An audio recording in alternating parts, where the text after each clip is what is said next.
Hey everybody, Stu Smith here, going live, taking some questions, giving some answers. But before we do, I want to share with you what I am doing this week.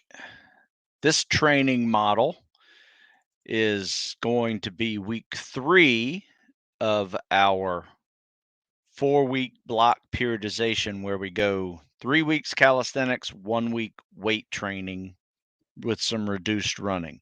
So this week's a lot of running, a lot of calisthenics. Next week we'll simmer down a little bit and go into some uh, fewer repetitions with some added weight, fewer mileage, but fast, and get some good non-impact cardio in there, maybe a mix of bike and swimming.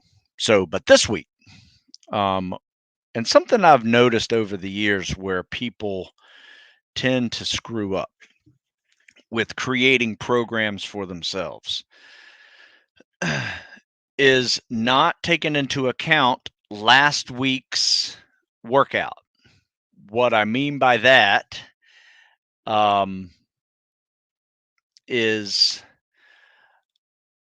like on day 6 or Saturday, right? You do a butt kicking workout, kind of like a group PT, and you just do everything. Like a Sam Baby Murph, where you're doing pull ups and push ups and squats and lunges and bear crawls and just sandbags and running a lot of miles on top of it. Then you take Sunday off, which is nice and needed, but then you're still a little bit sore on Monday, and you have a big leg day, which is a hill run that can accumulate anywhere from 6 to 10 miles, depending on how many hills you do.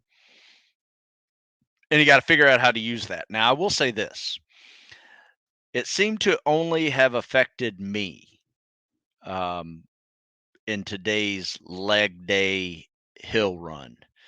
The 20-year-olds that work out with us seem completely unfazed by it. They didn't even feel the legs, whereas I and my 53-year-old legs felt Saturday's workout still today. So they went ahead and did hill day. I cut my run a lot shorter, did some what I call hair of the dog that bit me exercises. So I did a little squat pyramid as a warm up, just to kind of get the kinks out a little bit, which helped tremendously. Able to do a hill, and then I just went swimming for the next 45 minutes because it was not in the card. My ass hurt too bad to be running 6+ miles today. Um, so I made a call for me to do it. None of my other guys took that because I guess their 20-year-old legs weren't sore as my 53-year-old legs were. So sometimes you have to make those calls. So I still made it some cardio, mixed some legs in, but I needed another recovery day before I really push that kind of leg volume and running volume again. So that's the kind of common sense I'm talking about. I didn't say you go skip your workout and do nothing. I spent an hour and a half doing something today. It was just a little bit easier than I originally planned. So tomorrow I got another Naval Academy workout where we do death by push-ups and lots of reps of calisthenics with 800 high school kids. It's a lot of fun. Really enjoy it. It's my 25th year doing it. So been there for a while doing this special guest Tuesday morning workout with a bunch of 18-year-olds. So it keeps me young, I say. Um, Teaches them a few things about some strategies on test taking.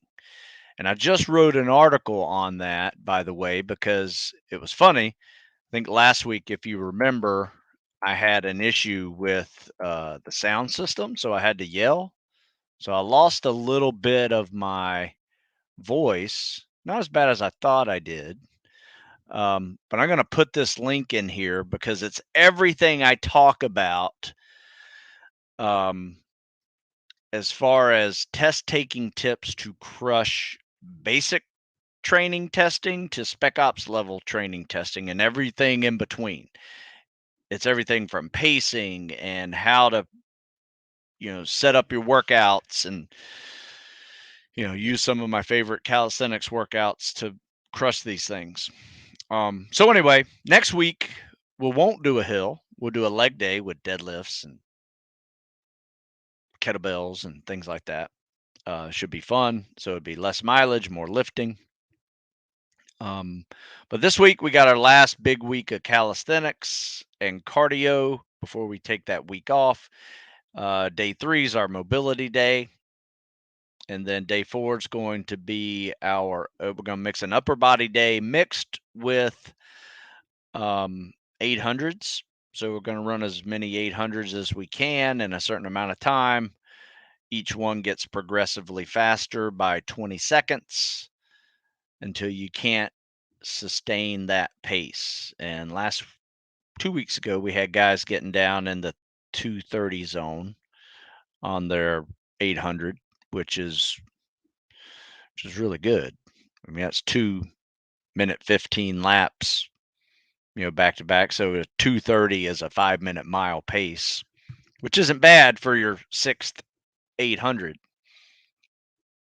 And then we'll top it off with probably a ruck if the pool is closed, or we will swim with fins afterwards just to maybe do, since it's upper body focus, we're going to do some uh, probably like 50-50 workout. Then Friday, it's our cardio and leg day, just like Thursday was a cardio and upper body day, cardio and leg day, but it's at the beach. So we'll run 3 or 4 miles on the beach, hit some lunges, sandbag lunges. Then we'll hit run or swim a mile with fins, and we will run or ruck 2 miles after that, and then do some farmer walks, fireman carries to top it off, and 200 squats with a sandbag. Then, morning everybody. Day 6 is an upper body day where we're basically doing what I call max rep set workouts. Uh, Very similar to a Murph, but just upper body stuff. So 100 pull ups, 200 push ups, 300 sit ups. I have to be honest with you, I've been doing that one since the late 80s. So long before there was a Murph with 300 squats, which is a great idea to add 300 squats to that one. We used to do 100 pull ups, 200 push ups, 300 sit ups in as few sets as possible, mainly to get, able to crush the PST events. And then we also add in a Sam Baby push press to, top off that movement. And we run 800 every round of the circuit of max reps above. So the way you would do this workout is, let's say you can do 20 pull-ups, and then you do 40 push-ups, and you do 50 sit-ups, and you do 30 push press. Keep track of those numbers because that's your first set. Then you got to run a 800. Then you do it again. Keep track of those numbers. Run 800. Do it again. Keep track of those numbers. Run 800. Typically, in between 5 and 6 sets, most everybody finishes that workout. So they accumulate 100 pull ups, 200 push ups, 300 sit ups, 100 push presses in anywhere from 5 to 6. I have seen guys do it in 4. I've done it in 4. I have seen guys do it in 3, which is remarkable. I mean, you do the math on those sets, it's pretty crazy. And that's our week. So we end the week with an upper body day on Saturday. So we will probably start the beginning of the following week with a leg day, just to give them a little bit more time to recover. So that is my big week of next week, we'll come here on Monday and I'll explain our lift cycle that we throw into these 3-week calisthenics and cardio models. So very similar to this one. I mean, this is the program basically we are doing. I'm changing it up a little bit this year. This was what we did last year with a 3-week calisthenics, 1 week strength training model for 16 weeks in this program. In fact, you can read more about it here. It's called spring training. It's a lot of fun. Uh, Getting to and through selection. See, Trey says Murph Mondays for me. I like that. That's a good call. Do they do pool exercises in phase 3 of buds? No, they do not. They will do open water exercises though. Most of it's all land-based stuff. So you will be wet, but it'd be wet from river crossings doing land nav or um, just doing irregular swims and underwater explosives on breath holds.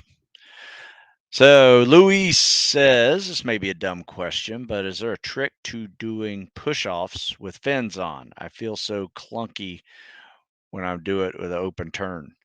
You know what? That is a great question, actually. It is weird because you almost have to do a flat foot jump, and as soon as those feet leave the wall, just enough momentum to get you moving a little bit away from the wall, start dolphin kicking just to build up that momentum again. So you do a couple dolphin kicks and you'll find that you got your momentum going, being a really good streamline, kick off the wall, couple dolphin kicks, start your stroke. That's how I do it.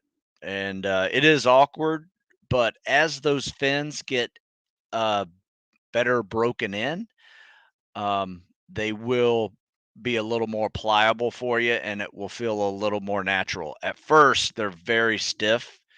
And the more you can swim in them and break them in, bend them when you're not swimming, loosen them up from the back end, front end, back end, that will help tremendously. But yeah, those big rocket fins and jet fins definitely need to be broken in a little bit. How do you prefer to incorporate calisthenics with weight training? Samuel, I just mentioned how I do that. In the spring and summer, we do it with a block periodization model, 3 weeks calisthenics, 1 week of weight training. Now, in the winter, we do it in reverse. We do 3 weeks of strength training, 1 week of calisthenics as a deload week. But in programs like this is a pure calisthenics and cardio cycle. However, throughout the week, and there's a uh, couple of days a week, you have a supplemental lift. So on leg days, there'll be a supplemental lift like deadlifts and squats or something. On upper body days, it'd be a supplemental, some bench, body weight bench type stuff mixed with, pull downs and rows. So there are ways to incorporate it. It just has to be done smartly. The two methods I do the same muscle groups on a split routine. Whether I'm doing the calisthenics upper body, I'm doing a weightlifting upper body that same day. The next day will be a leg day. Do a calisthenics leg day in the morning with some cardio, do some weights in the evening. That has worked for me for decades. It has been only till recently I've added the block periodization model and tested it out with guys for the last couple of years, and it has been just as good, if not better, for me personally. I personally like the 3 week on, 1 week off model because it just gives you a break, not only physically, but mentally gives you a break. Because I tell you, a 13-week cycle of anything on a steady progression will require some deload weeks that you have to put in there because you're just you're starting to push that burnout level. So it's doable. You just have to be smart and listen to your body, just like I did today. Mikhail from just graduated Danish high school, and yes, I am live. Good job. Um, they just changed the Coast Guard PFT, and you put a question mark there, so I'm assuming that is a question. Um, I have not seen that. If they have, they may have added planks. Probably. I don't know. Tell me. All right. You guys have any questions? Send them because I don't have any videos to show today. Tomorrow I will do a live Q&A at 9 a.m. and we will focus on combat swimmer stroke videos that are submitted during the week. So if you have some CSS videos you want me to review, happy to do it. Just make sure that we can see you swimming. Kind of like this. If you can't see yourself swimming, I can't either. So make sure someone walks along the side of the pool with you. If you can, have them turn the phone sideways like that. That way it fills up the whole screen and everybody can see what you're doing. And I can see what you're doing and I can critique it for you. So all I need is about 50 meters. So just one lap and we can figure out what you're doing right and wrong and let you know. So happy to do that for you if you want to submit those between now and tomorrow. And if I don't show them on the video, I will just provide a a critique individually by email for you. Some of the things I look for when I am critiquing, by the way, um, are the following. How's your kickoff look whenever you are kicking off the wall? Is it streamlined? Are you kicking too much? Um, are you screwing up the arm pull? Does it look like a jumping jack? Or are you actually doing what's called a breaststroke pullout? Then I watch the transition out of that into the stroke. Do you lose all your momentum or do you keep it going into the stroke? You should be able to see that in the video plain as day. Then whenever your stroking starts, does your head pop up out of the water when you inhale? Are you turning your head with that top arm? Are you inhaling while your bottom arm is moving? And then how's your kick and recovery look? Are you able to get a 3 Mississippi glide out of it before you start? Or do you start too soon and waste momentum? Or do you glide too long and lose momentum? And you got to recreate all that momentum with the next stroke. And then after that, it's really just how you turn around and repeat all that again. So, and finally, if you're having a hard time maintaining that 50, let's say you get a 50-second 50, but your 500-yard swim time is a 10-minute, that tells me that your stroke is capable of an 8-minute 20-second.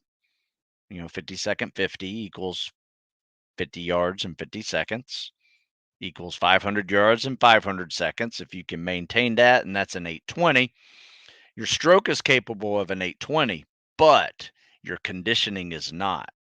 So therefore, I would say you need to go to this article that I wrote called Dude, You're Not in Swimming Shape. And it introduces you to what I call the 50-50 workout. And it turns 10-minute swims into 8-minute swims in about, let me see, I'd say 4 to 5 weeks if you swim 5 times a week doing it. And I'll share that with you because it is that darn good of a workout. Someone asked me the other day, is it a good replacement for all the workouts in like Complete Guide to Navy SEAL Fitness? I said, no, those Complete Guide to Navy SEAL Fitness books workouts are great. They're just older workouts. A lot of them are hypoxic workouts where you skip breathe and do a hard freestyle. This is a version of that where you can make that 50-yard freestyle a hypoxic, or I don't like to call them hypoxic because really all you're doing is skip breathing. You're just swimming 6 to 8 or 10 strokes per breath and get really winded every 50. And then you have to use your 50 CSS to kind of help you catch your breath and bring your heart rate back down. That's the goal. That will get you in shape for a 500-yard swim really fast. So that's why I like doing it. Um, Other workouts get you in shape fast as well. This is just another choreography of those type of workouts. Have I seen Top Gun yet? You know what? Uh, 36 years ago, I saw Top Gun 1, and that inspired me to join the Navy and do whatever I could to get accepted into the Naval Academy and go be a pilot. Is what it is. I joined. My goal was to play football at Navy and become a pilot. I did neither. Not knocking the choices I made. It's just that sometimes we plan and God laughs. And he had a different plan for me.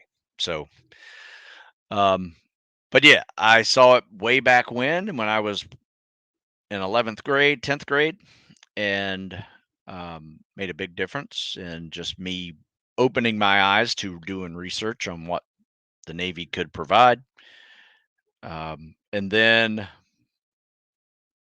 um, I have not seen the new one yet, but I am dragging my wife out of the house today to say, let's go. Let's go see it. I can't wait. So Joe asked, what's the closest workout to the FBI HRT? FBI HRT selection's very much like Hell Week at SEAL training, minus all the water. So you will be running and rucking and running stairs and PTing and load bearing a lot.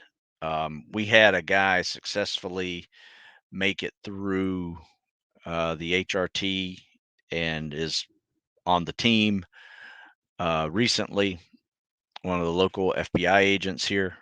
And whenever he was training with us, we were doing this model. So spring, summer PT cardio cycle. And he would swim with us, but he wouldn't swim the kind of volume we did. He basically used the swim as a cool down from all the running, worked on some mobility. There's some treading involved, so we worked on some treading as well. So, yeah, then he would run a little more. So he ran and rucked a little more than our Navy guys did because I would say it's more similar to like Army SF style selection, if not bordering on Delta type selection. Do they train with SEALs in phase 2? Very rarely. I have seen a few guys over the years come in, but it's very rare. It's not like the whole team comes in to do it. So when you say they, it's not really they, it's a few will come in and do dive phase. And what they'll do is they'll take that knowledge with them back to their dive training and teach more people there. Okay. All right. Probably only going to go for 30 minutes today. So if you guys have any questions, send them. And if I missed your question, which I don't think I did, just DM me at Instagram, or you can leave it in the comments section once this video posts. Um, Also, if you are looking for more CSS critiques, you can always go to my TikTok channel, which is the same address as my Instagram channel, StuSmith50, and you can find over 100 CSS videos at the touch of a thumb. So that's what this looks like. Just nothing but CSS videos. So, and it's just me voicing over correcting them. So check that out if you will. Also check out StuSmithFitness.com for articles that I've written, as well as programming. If you're looking for some programming for something specific. Someone asks, can I swim? Yeah. Okay. Whatever.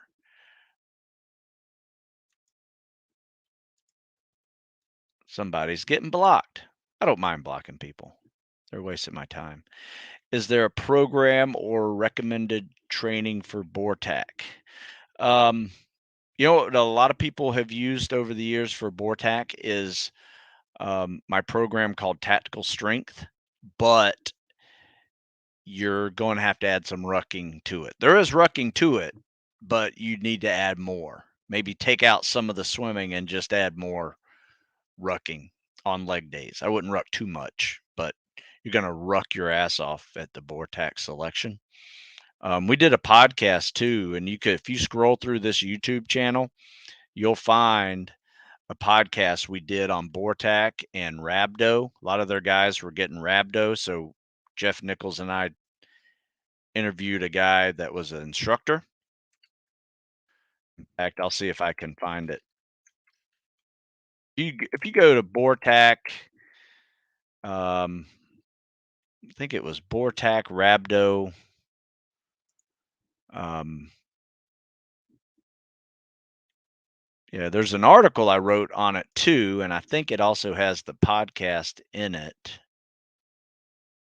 But this was really good. In fact, this article right here is really good. It's called Selection Programs Preparation Special Ops SWAT BORTAC.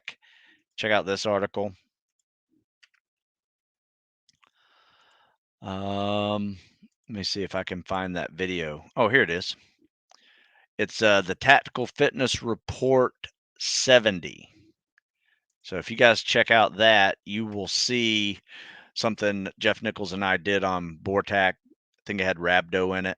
What's the longest ruck in the military? I don't know. It's probably a Delta test 30 plus. I'm not really sure. I mean, I think we did a marathon ruck at third phase. I don't know if they do it anymore, but it was a 26 miler.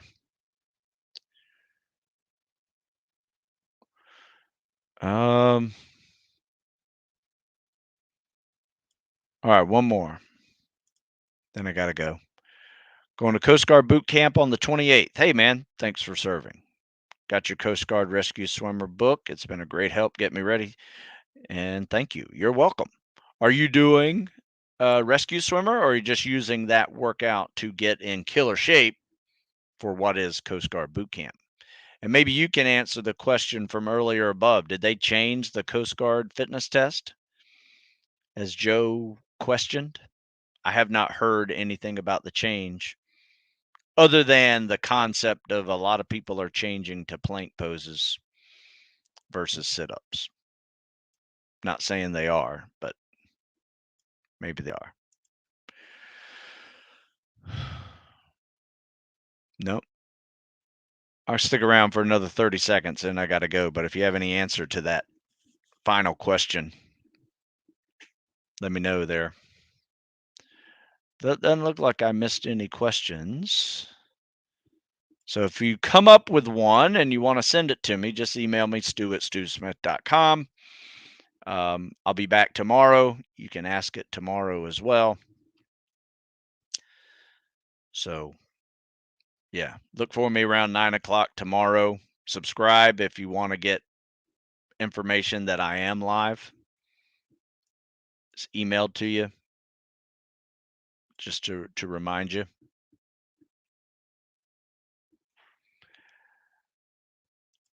Final comment. 1 minute swim, 1 minute. I think it's always been that, Joe. To be honest with you, doesn't look like anything new to me. All right, I got to run. Until next time, we'll see you later. Check out stewsmithfitness.com for specifics you need on tactical fitness. Until next time, have a good one.